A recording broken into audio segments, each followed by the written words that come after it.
opinião, como que a gente pode convencer alguém de que o teatro pode tornar as nossas vidas muito mais interessantes?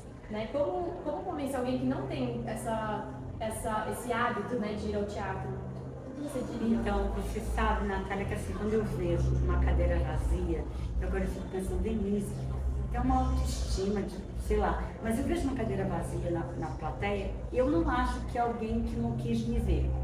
Eu acho sempre que é alguém que não soube daquilo que tem ali. Uhum. Porque o que eu vejo, principalmente essa peça, que eu vejo as pessoas tão tocadas da peça, eu falo, como é que eu faço para pegar alguém pela mão e fazer sentar aqui e conhecer isso? É só uma desinformação de que o teatro existe e que o teatro é um grande ritual de salvação, reflexão. Uhum. E o teatro, ele é um templo. Não gosto de falar muito essa palavra, porque senão parece algo religioso, mas o que eu sinto é que o teatro ele é um ritual de prazer e reflexão, de lazer e pensamento, ideias. Uma vez uma moça na plateia, não na plateia, foi um bate-papo que eu fiz, uma moça muito simples, assim, Conceição, o nome dela, nunca esqueço, faz muito tempo. E ela levantou e ela falou uma coisa muito simplória, que eu nunca mais esqueci, simplória, simples. Mas ela falou, Denise, eu não faço terapia. Eu vou ao teatro, eu vou ao cinema e eles resolvem os meus problemas por mim. Eu achei isso que ela falou é tão simples, mas é exatamente isso, porque a arte ajuda a gente a compreender a imperfeição humana, a eterna imperfeição humana, os dilemas que a gente nunca vai solucionar, o ciúme, o irmão ingrato, né? A morte, as coisas que a gente sempre quer. A gente quer ser super-homens e super-mulheres maravilhas que tentam viver achando que essas coisas podem ser solucionadas e não podem.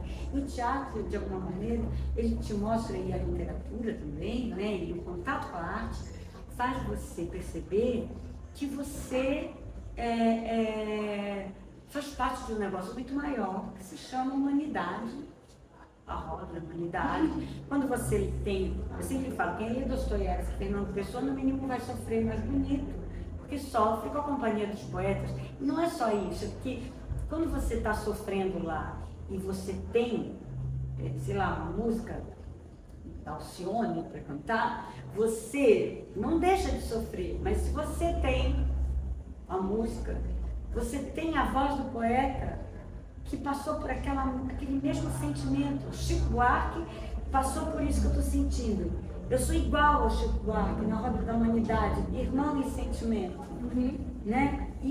Só que ele é poeta e ele me deu isso para cantar agora, que eu posso cantar e mesmo chorando eu canto sem parar de chorar e embelezo o meu sofrimento.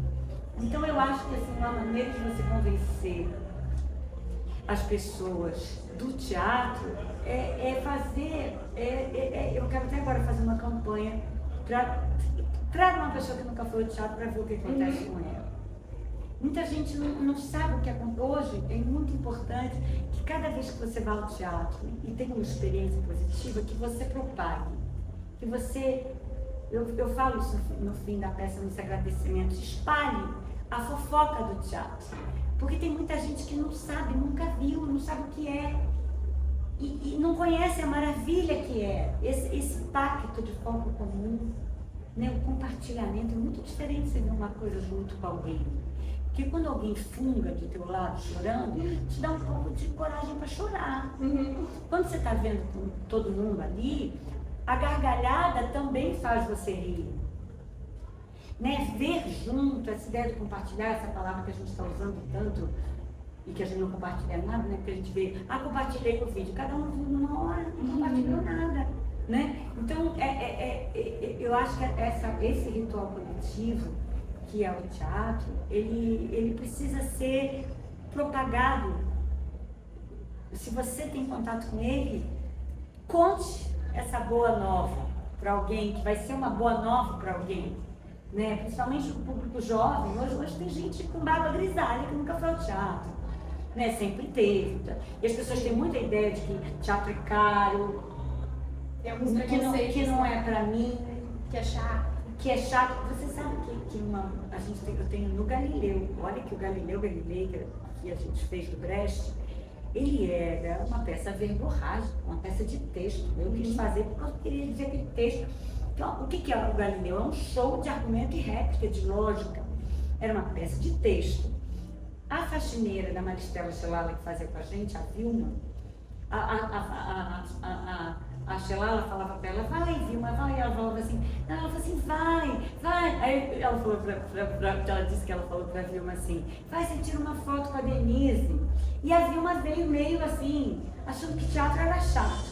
Quando acabou o Galileu, ela veio e falou assim, nossa, eu adorei, eu achei que o teatro era uma coisa chata, com um monte de gente falando um monte de coisa lá em cima que eu não ia entender. Eu entendi tudo, eu adorei, pode me chamar quando quiser. E eu adoro essa história da Vilma, porque é isso, o teatro, ele liberta você dos dias.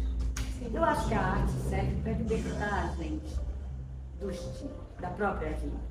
E quando você fala na peça, eu confio no teatro, tem essa palavra, não é? Tem, um texto que eu escrevi no meio da escritura. Por que você confia no teatro? Porque eu vi acontecer. Eu não confio só porque eu confio, não. Eu confio porque eu tive prova. Tem uma categoria que eu chamo de maridos arrastados de domingo, que é, claro, cheio de preconceitos aqui, mas que como eu recebo o público na porta desde 2008, eu vejo, né? Então entra no teatro aquela mulher com aquele marido que foi meio arrastado no domingo. Né? Ficou imaginando eles em casa, ele fala assim, não, tá bom, mas se você deixar eu ver o futebol sossegado até o final, a gente vai ao teatro depois. Então, porque ele é corno. E ele vem meio cansado e tal. E aí quando ele chega, ele olha pra mim, aí lembra das comédias que eu fiz, né? Ele fala assim, quero rir, hein? Eu já ouvi muito isso. O que você vai aprontar pra gente aí hoje, né? Aí ele chega no teatro e ele fala assim, eu cravo o olho nele, ele já sei quem ele é. Aí eu de camisa listrada. Aí eu só fico filmando ele durante a peça. E aí eu vejo ele assim, ó. Aí ele começa, falando pra ela assim, mas não é comédia, eu fico imaginando. Ele fala, não é comédia. Aí ele ri um pouquinho, ela, é comédia, não falei, é comédia. Aí ele vai assim, é. Aí entra o Ari França, que ele fazia com a gente, super engraçado, ele ri pra caramba, né? Aí ele fala, tá, é comédia. Aí daqui a pouco, não é comédia. Porque tem as duas coisas que eu faço. Eu adoro esse lugar entre comédia e o drama, né? Comédia e emoção. Aí daqui a pouco você vê ele meio desistindo um pouco, porque não é tão comédia assim, ele vai abaixando assim na cadeira. Aí daqui a pouco ele faz assim, ó.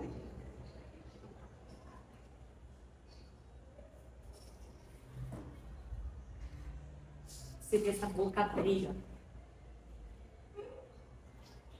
E aí você vê esse homem em estado de absorção. Por quê? Porque foi lhe dado um mergulho, que ele não tem há muito tempo. Mergulhar numa ideia, no campo dos sonhos, que eu falo, né? O teatro te leva para o campo dos sonhos. Ele conta uma história, ele te faz esquecer. Quando você vê, você saiu de lá, da peça com história. E o que eu mais gosto é que a pessoa vá, se divirta, tenha seu momento de lazer, ria, tenha a sensação de que se divertiu, de que gastou seu rico dinheirinho numa coisa que fez ela se divertir, mas ela leva para casa uma lembrancinha, que é um pacotinho de reflexão. De pensar sobre sua própria vida, sobre a sua existência, sobre o seu papel, né? Sim. E desde que estreou a peça até hoje, o que você acha que mudou nessa trajetória? O eu de você? É. A pandemia, né? Teve a pandemia no meio e muita gente não acredita que a gente fez a peça antes da pandemia. Porque parece... A gente, quando a gente ficou 2 anos parados, quando a gente foi reensaiar, eu achei que a gente ia ter que mudar várias coisas, que ia ficar meio depois da pandemia. E a gente falava, não, mas isso não tem sentido mudar, não tem sentido mudar, não tem sentido mudar. E a gente acabou não mudando nada, quase, mudamos uma coisa. Tem um texto que a gente fala agora da Simone de Beauvoir, na peça, que ele é muito editorial do que é a peça, né? Que ela fala assim, por que eu escrevo? porque é preciso. Nas horas mais difíceis da minha vida, rabiscar frases tem para mim o mesmo conforto do que a reza para quem tem fé. Através da linguagem, eu ultrapasso o meu caso particular, comungo com toda a humanidade. Aí olha só isso. Toda dor dilacera, mas o que a torna intolerável é que quem a sente sempre acha que está separado do resto do mundo. Partilhada, a dor ao menos deixa de ser um exílio. Não é à toa que os artistas, tantas e tantas vezes, relatam experiências terríveis, desoladoras até. Através da arte, nós universalizamos essas experiências e permitimos que o público conheça dos seus sofrimentos individuais o consolo da fraternidade.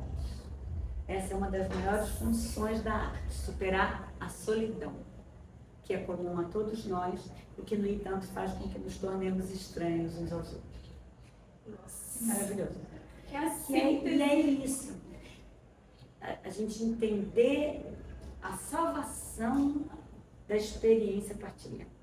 O teatro é o rei disso. Essa peça, como são histórias reais, ela é isso a máxima potência. Sim. Eu queria te fazer uma pergunta que eu faço sempre nas entrevistas que eu tenho feito, que é: o que o teatro te ensinou de mais importante?